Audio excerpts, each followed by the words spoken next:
A new consciousness is developing which sees the earth as a single organism and recognizes that an organism at war with itself is doomed.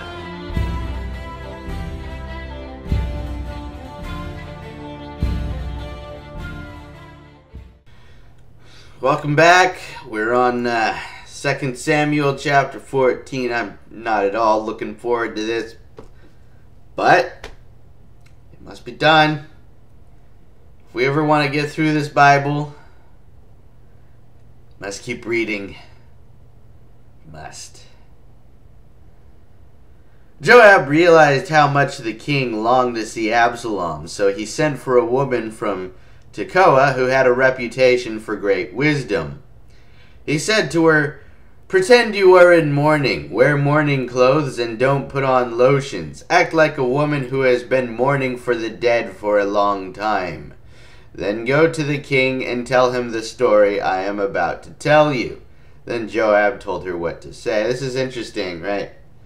This is a woman who has a reputation for great wisdom, and yet Joab is telling her what to do. Shouldn't he be asking her for advice? Joab doesn't sound like he's quite thinking this one through.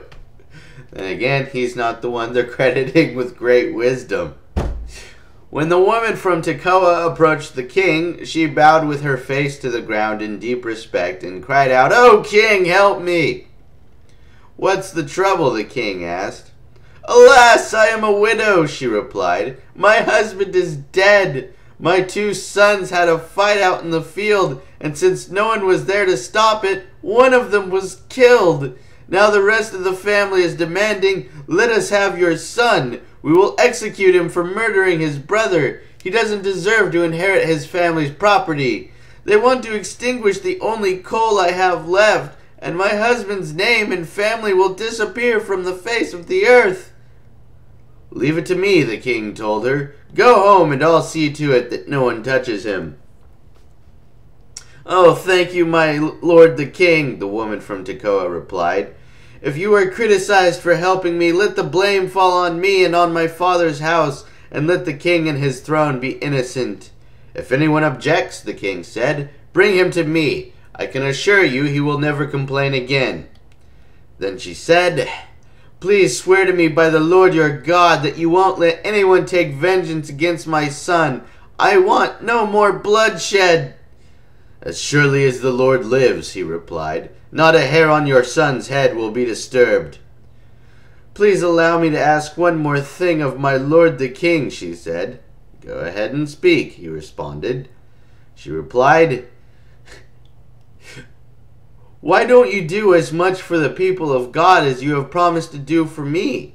You have convicted yourself in making this decision because you have refused to bring home your own banished son. All of us must die eventually. Our lives are like water spilled out on the ground, which cannot be gathered up again.' But God does not just sweep life away. Instead, he devises ways to bring us back when we have been separated from him.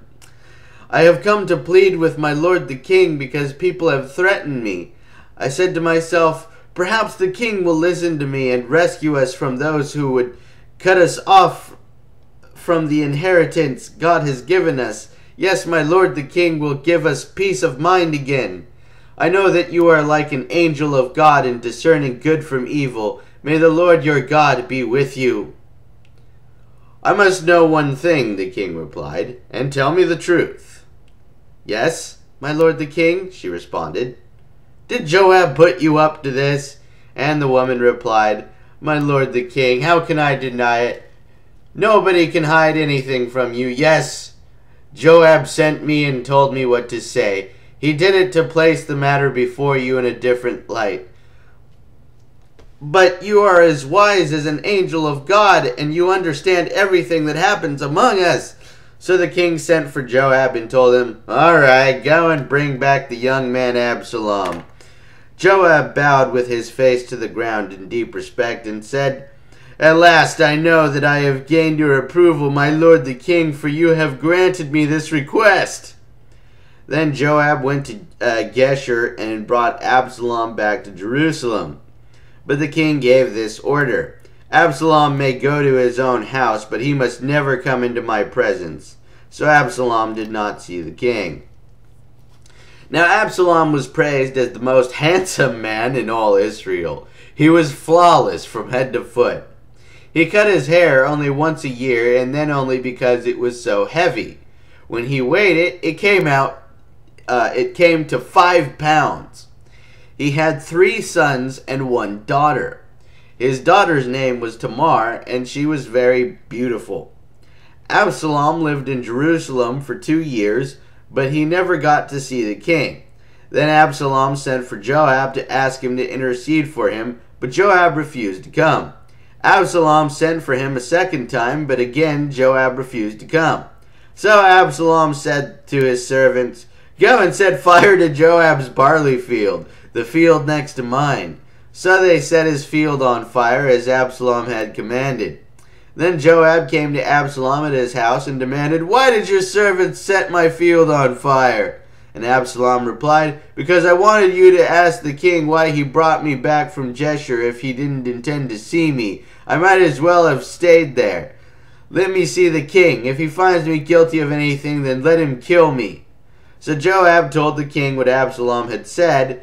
Then at last David summoned Absalom, who came and bowed low before the king, and the king kissed him. Okay, well, that was 2 Samuel 14. We'll be back with 15.